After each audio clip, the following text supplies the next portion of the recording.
Hello. This is the river there. Hello. So inspired to make a video in nature by a lady called Layla May, who's doing some amazing nature videos and really connected me into the Elven nature. I've been really drawn to this spirit of the Elven fairyland, elemental nature essence of the divine through us, and she really emanates that for me, and so I've been getting more into contact with that in myself. And I wanted to show you through my eyes. And you can see here stepping stones onto a glorious waterfall. And just taking, what I do is I stand here and I just take it in.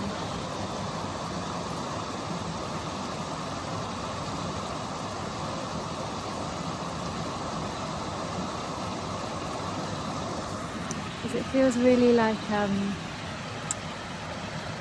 it feels to me really, if I can get me with it in the background.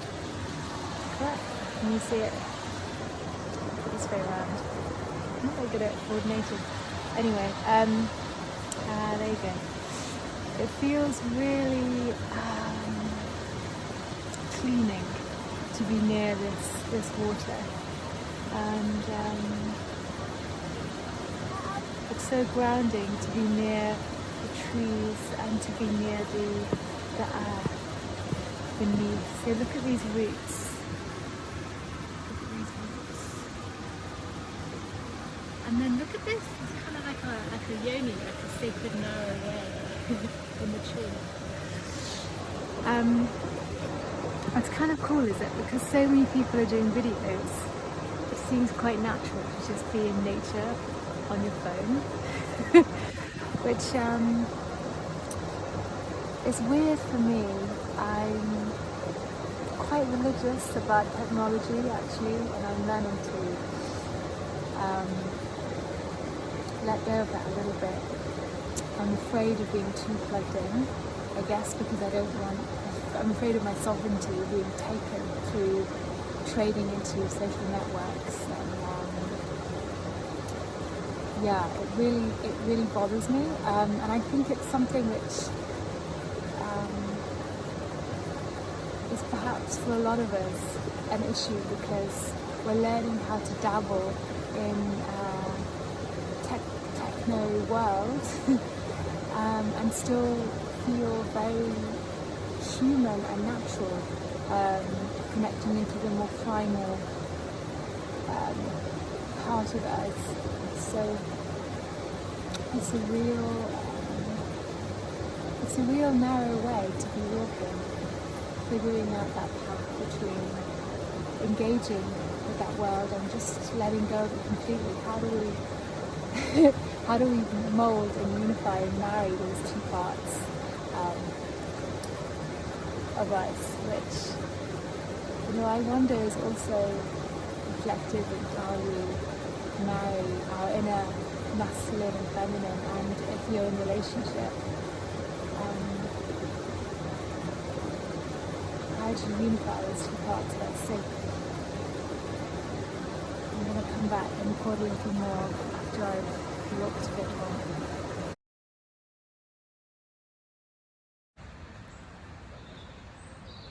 So this is a path I take quite often. And it's through the back of the woods by the Elven waterfall, I would call it.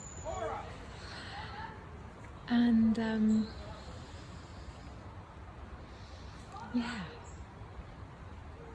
she is gorgeous.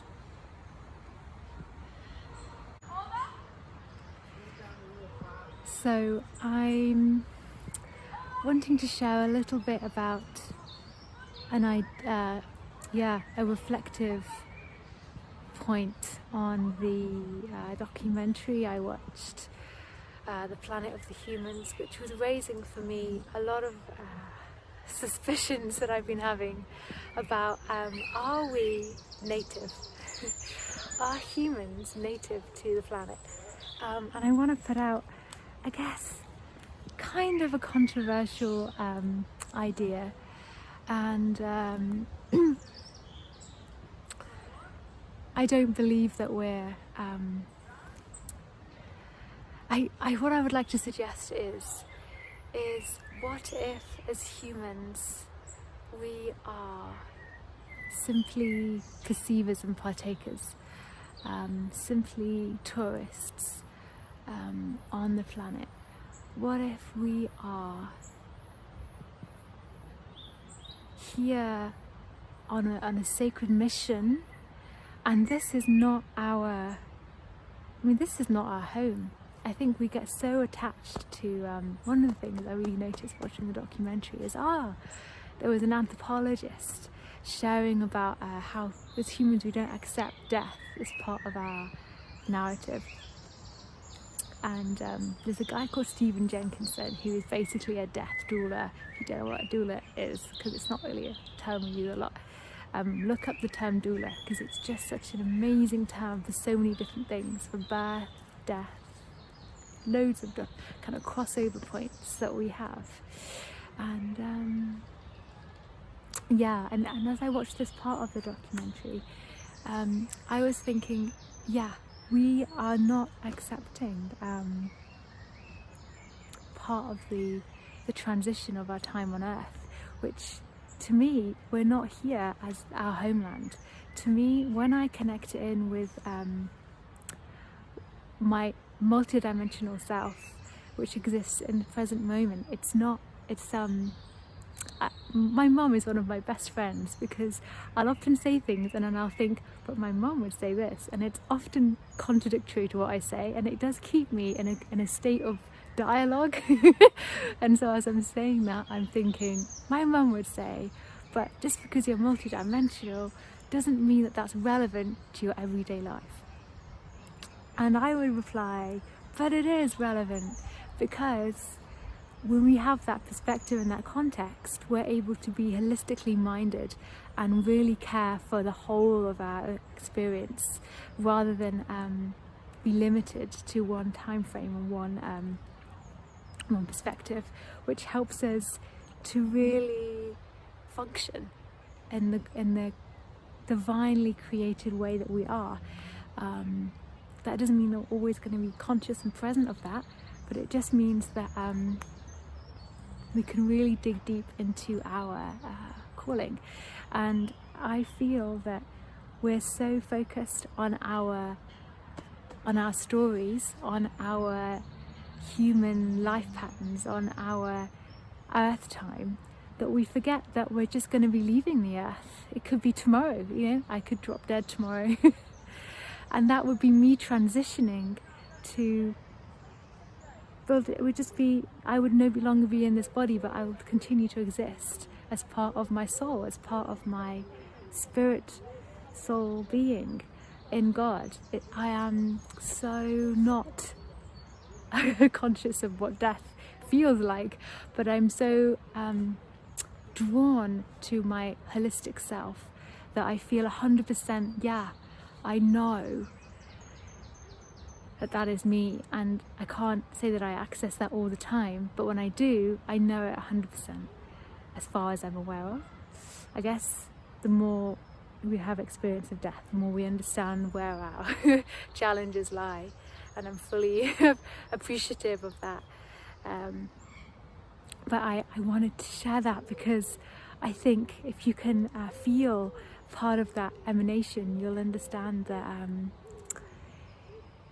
it's easy for us to let go of the things which are destroying the earth and the things that are destroying each other, and the consumerism, which is really putting a lot of us in a bad state of well-being on the receiving end, and also for the people who are in slavery for our consumerist needs, or the parts of nature that we destroy. And yes, the planet is going to recreate herself, but we're going to, you know, have a bad learning time if we just destroy it. So I would like to not do that.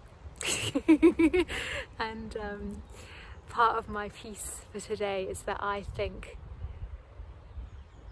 the less we can let go of our hold over this one life that I'm in right now, and the more I can embrace my heritage as a galactic spiritual soul being, however you see that in your language, then the more I can see my interconnection with everyone, and not just every one person, human, but the tree before me, the plants, the dog I just saw over there, the birds. So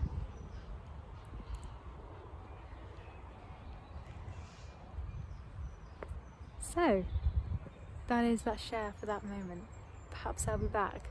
Perhaps it will just be me in the form of a tree. She is one of my favouriteest trees here. Basically because she's got such a canopy, and she's also really tall. And I spent last summer lying down under one of her branches drawing her. And I noticed that she's been numbered. She's been given a number. I don't know if you can see that. But that is number 11. And number 11 is the channel. Number 11 is, depending on what numerology you look at, she is the channel. She is the messenger, the oracle. And so I was just receiving from her, and she says, she's really beautiful. Look, she says she's really beautiful. She says, behold the change. And wow, cool. She says, behold the change. The change. She says, behold the change. And just like she has new green leaves coming through, she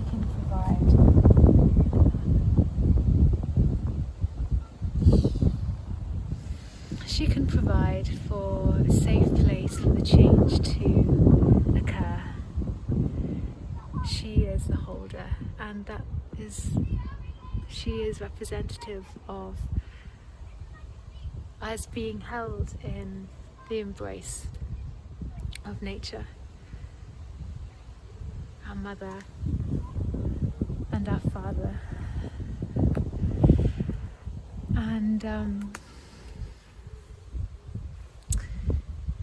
the change that we're going through is rapidly coming through us already, and